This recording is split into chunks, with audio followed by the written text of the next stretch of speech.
The rear shocks are easy to get at and obvious how to remove when you get under your truck. These are all the tools you need, and in fact the top stud is part of the truck, so you just need the socket wrench to remove the top end. So undo the bottom bolt and nut first, and then the top. Simple. Looking at the engine compartment from the front and looking down on the driver's side, there's the top of the driver's side shock absorber, and that nut you're going to need 2 hands and 2 wrenches and a fair bit of time, or a vice grip and 1 hand and an awfully long time to get that nut off. Now looking over at the other side, you can't even get 1 hand in there easily. It's underneath all this, and there's no thought given to serviceability.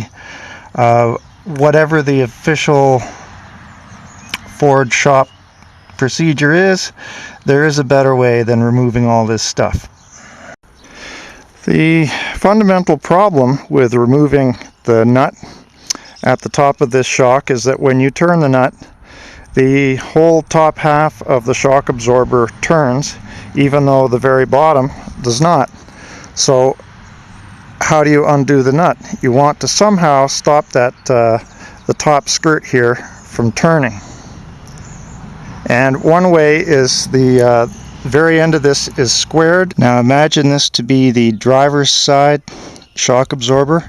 You'll see I've got 2 wrenches, one on the nut and one on the squared top end of the threaded stud that's part of the shock absorber. So hold the squared end captive and incrementally turn that nut until it finally comes off.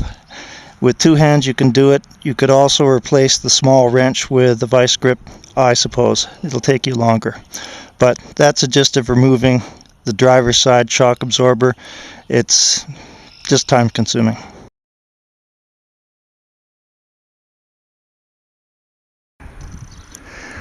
What do you do if you can't get a hand easily onto this top nut, and certainly you can't get 2 hands in there?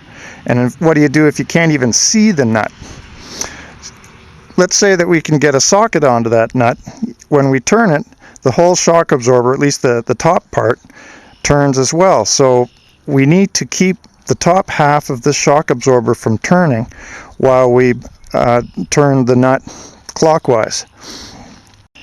For the passenger side, where the nut on the stud is inaccessible, here's my trick. Fully extend the shock absorber by undoing the bottom bolts, and then drill a hole in the skirt as down low where it's accessible. And once that's done, you're going to spear it. I've now tapped the spike through the drilled hole, and the spike continues on to hit the other side of the shock boot, and it's on the camera side of the main shock absorber shaft, so that when we turn the nut at the top, the spear will be held captive against the center shaft of the shock absorber, and so that boot cannot turn. Therefore the nut has to.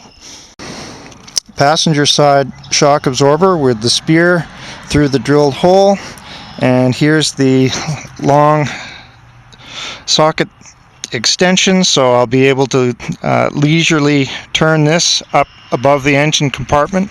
And down here I've got a swivel because this is going to be at a slight angle, but it'll work just fine at that length. So this is the whole setup for easily removing that nut with essentially no hands down in this region, because you just can't get here, not without spending hours removing engine components.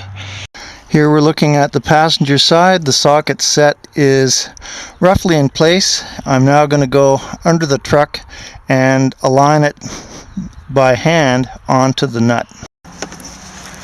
Okay, so there's the bottom of the shock absorber, and I can get my hand up and over just in front of the sway bar, and I can touch the top of the shock stud, and I can get the socket wrench onto that nut.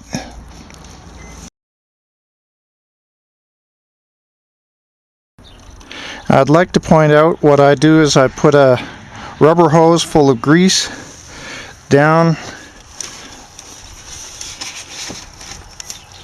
over the top of the shock stud, like so.